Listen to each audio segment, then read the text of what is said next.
In this video, we're going to focus on making the full mitten. So I've already created one here, and here is the second. Now, up until this point, if you've watched my other videos, I've shown you how to get basically this far to the thumb. It's all the gloves are the same up to this point. The mitten differs after you slip your thumb gusset onto your scrap yarn. You just continue knitting until your glove from the end of the cuff to the top of the glove measures 6 inches.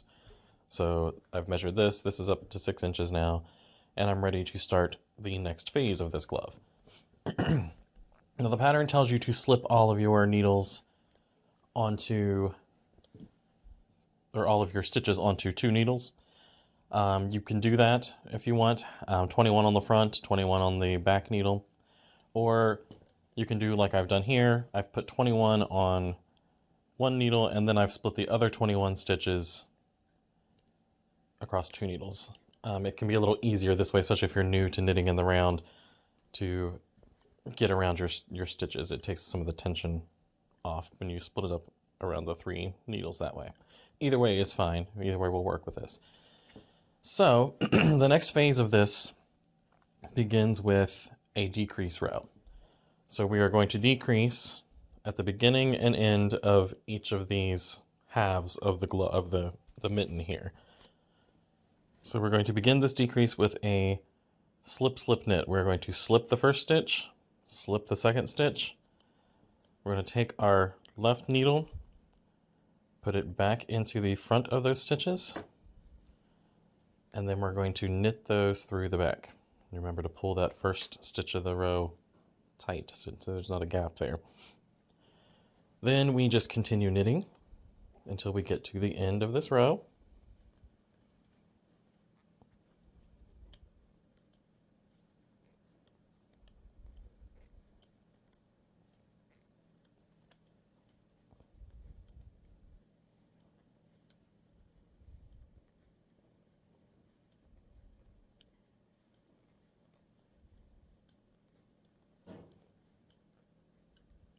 And when you get to the last 2 stitches of this row,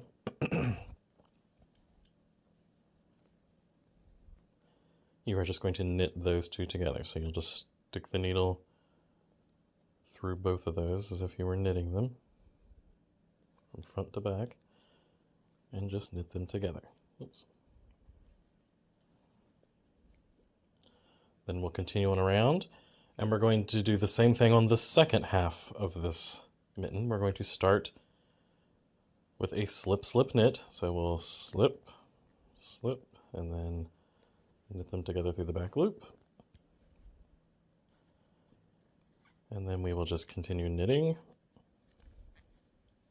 the last 2 stitches of this half of the mitten. We will do the same as the other. We will knit those 2 together.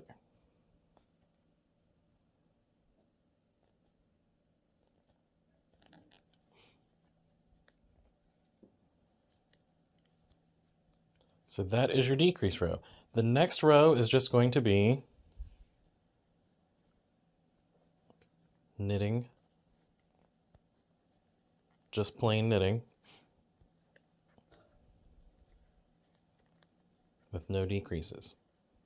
So you'll do a round of decreases, with decreases at the beginning and end of each half, and then a round of just plain knitting with no decreases. And you will continue those 2 rounds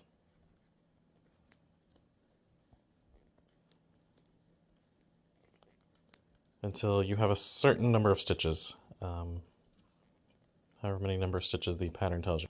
So I will continue doing that. I'll meet you back here after I complete those rounds of decreasing and plain knitting. I'll meet you back here to show you how we finish up this mitten.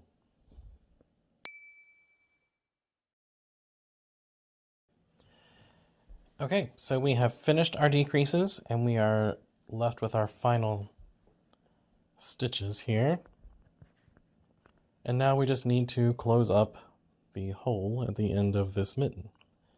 So we're going to do something called a Kitchener stitch. And Kitchener stitches are usually used to close up things like the ends of like the toes of socks, things like that. We're going to use it on this mitten. What a Kitchener stitch does is it basically brings both halves of that hole together, so the stitches look as if they just continue right on to from one side to the other. You can't really see where they come together there. To do the Kitchener stitch,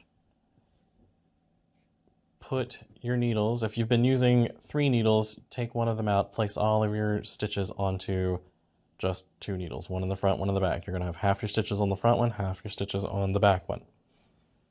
You'll then cut your yarn. You need at least 3 times the length. I like to go a little bit more just to give myself room to weave in those ends at the end. And you're going to break your yarn and put it onto a tapestry needle.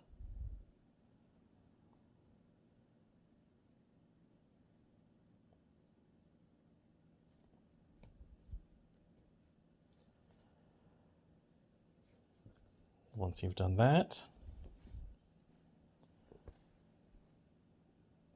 slide your stitches kind of close to the end of the needle here. And what we're going to do to set up our repeats for the Kitchener stitch, the first thing you'll do is you are going to take your tapestry needle and you're going to put it through this front stitch as if you're purling it. So you're going to go from right to left through that stitch, pull your yarn through, but leave it on the needle. You'll then go to the stitch on the back needle and you'll put it through that as if you were going to knit from left to right or front to back. Pull that through and leave that one on the needle. Then you'll come back to the front stitch and you're going to put your needle through as if to knit that front stitch. Pull the yarn through, and this time you will pull that stitch off and tighten it up. Then before you move to the back needle, you're going to take your tapestry needle and put it through as if to purl, but leave that one on. Then we're going to put it as if to purl in the back one, pull that stitch off, and then put our needle through as if to knit. And this is where the repeat kind of happens here. We'll move to the front one now. Knit that one off. And then purl and leave it on. Then purl off the back one. And then knit and leave it on.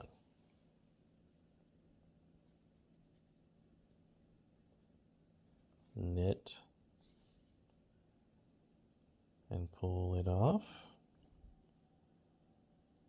and purl and leave it on, and purl and pull it off, and be careful not to pull off your stitches from your other needle, and then knit but leave it on.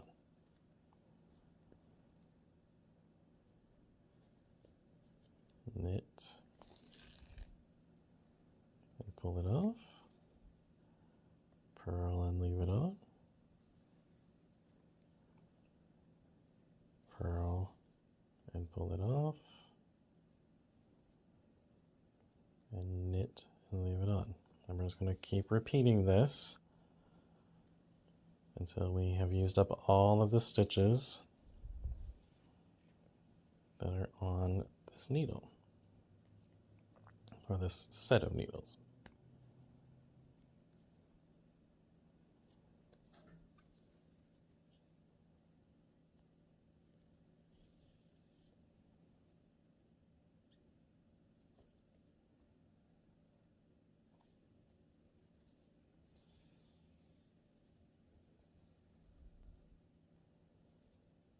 So knit and pull it off,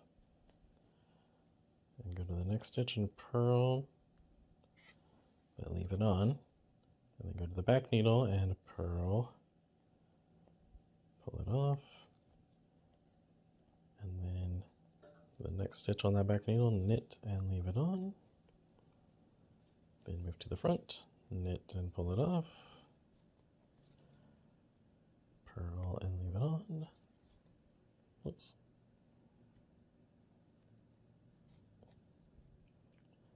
Then purl it off the back needle. Knit and leave it on.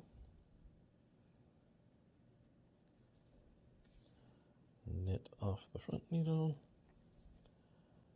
Purl the next stitch and leave it on. Purl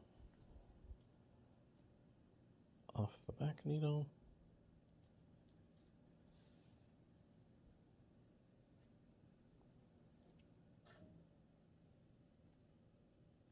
Knit and leave it on. And then knit the last stitch off. Oops.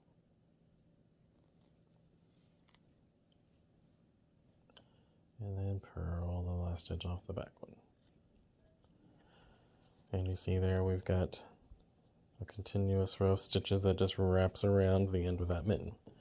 So then you'll just weave in this end on the inside of the mitten, and then pick up your stitches for the thumb just as you have on the other gloves. If you've watched the videos for the other gloves, it's the same process. Pick up the needles here, and then you'll knit your thumb until it's the length that you desire it to be. And there are your mittens.